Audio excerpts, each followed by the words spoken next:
This is Dr. Atlas Helaire III, here to rap a taste with you about my new book, Making Progress, The Realization of an Unfinished Dream. It'll be available on June 1st, 2026 on Amazon and Barnes & Noble. Make sure you get yourself a copy.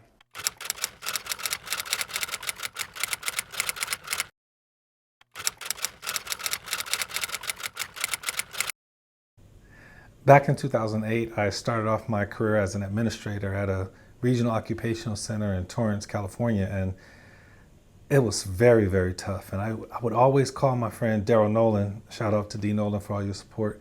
I would always call him and tell him, man, this is hard and it's kicking my butt. So in 2017, I got promoted to superintendent, and I called him and I said, hey man, I've been sharing all of my bad news with you, so I might as well share the good news as well.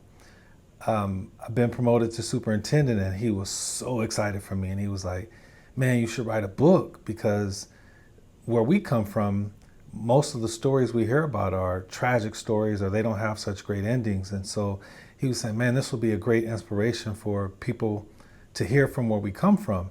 So I took his advice and I said, you know what, I'll go ahead and I'm gonna write a book. Well, with that, I wanted people to know that we can determine our outcome in life despite whatever our circumstances are trying to dictate. I have this saying that we don't get to choose the circumstances under which we are born, but we definitely get to choose how we finish the race. So in this book, I wanted to give people insight into the struggles that I've experienced, the obstacles that I overcame.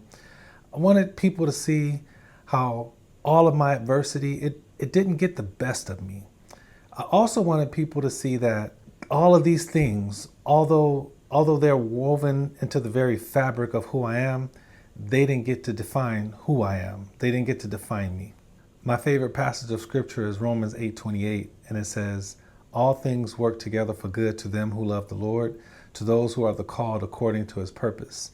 And I feel that instead of destroying me, all these things that I went through, all this adversity, it helped me to become a responsible adult who refuses to let life get the best of me. So I feel like that passage of scripture actually played out in my life. And my hope is that when people read this book, they'll be inspired to understand or know that they can achieve whatever they want in life despite their circumstances. And I never thought that I would be able to accomplish some of the things that I've accomplished, to be able to sit in the room with some of the people that I've been able to sit in the room with, because the narrative has been that people who come from where I come from, they don't get to do many great things. And society has painted this picture of such a negative picture of my environment. So we had the gang activity, we had drug infestation in our neighborhoods, we had an educational system that wasn't so great. All of these things, they were supposed to make me fail based on all the statistics and how things usually pan out in my neighborhood. But this is my story of what I dealt with, how I overcame those things, and how all of those things, they forged my resilience and fortitude.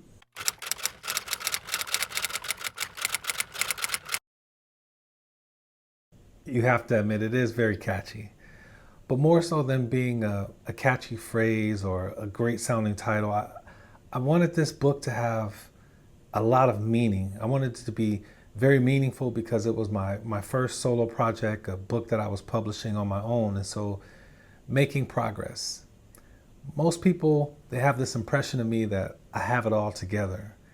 And part of that is because I carry myself in a way that I don't want people to get close enough to see my flaws, and I don't want to show all of my flaws. I have this philosophy of fake it until you make it. So even if you put me in a situation where I have no prior experience, I don't want to seem dumb. I don't want it to seem like I don't know what I'm doing. So I'm going to figure it out. And that final product is going to be very good, and you'll never know that I didn't know what I was doing. And so, again, I never want people to see my flaws, and I've always had to put on this poker face, never let people see me sweat.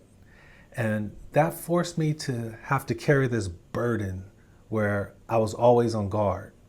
Always on guard, and that becomes very, very heavy. That's a heavy load to carry. It's very tiresome, unrealistic, and then frankly, it's just not healthy. So with this book, I'm giving myself permission to just be normal for a change, to come off this heightened alert. No, I'm not perfect. I don't have to be perfect. There's no end of life test that's going to test me on how perfect I was. And so I need to take that stress off myself. And so I'm coming to the realization that I'm an unfinished product. I am making progress. The realization of an unfinished dream, well, that part of the title came from me realizing that I have the rest of my life to live out my dreams and to achieve my dreams, to live out anything that I want to do and to continue to shape and form my life. I've always been in a rush to try to get to the end result. And just like art, I'm realizing that if you want quality of life, it can't be rushed. I can't have this microwave mentality of not only do I want it now, I want it right now. I love my brother saying, he says, not now, but right now. And in order to have anything of quality, I'm learning and realizing that everything can't be instant. It can't just be right here and now. So the more I experience life, the more I began to realize that there is so much to life and I just need to take my time and enjoy it. And at the end of the day, my ultimate goal is I just want to be content. I want to be satisfied with the legacy that I'm leaving behind. And I have the rest of my life to live that out and to watch it manifest. And being in a hurry, it only gave me anxiety. And that started making me look at other people's lives and comparing myself to where I was versus where they were and looking at their accomplishments. And I started becoming jealous. And I learned that jealousy leaves no room for any kind of peace. And the saying, comparison is the thief of all joy. Then I realized it's not my job to be concerned with other people's lives. I mean, that's their story to tell, and that has nothing to do with me. That's not my concern. So I had to just concentrate on finishing up my story and creating my narrative. This book shares how I came to that conclusion, how I have become content, more content with who I am and where I am in life.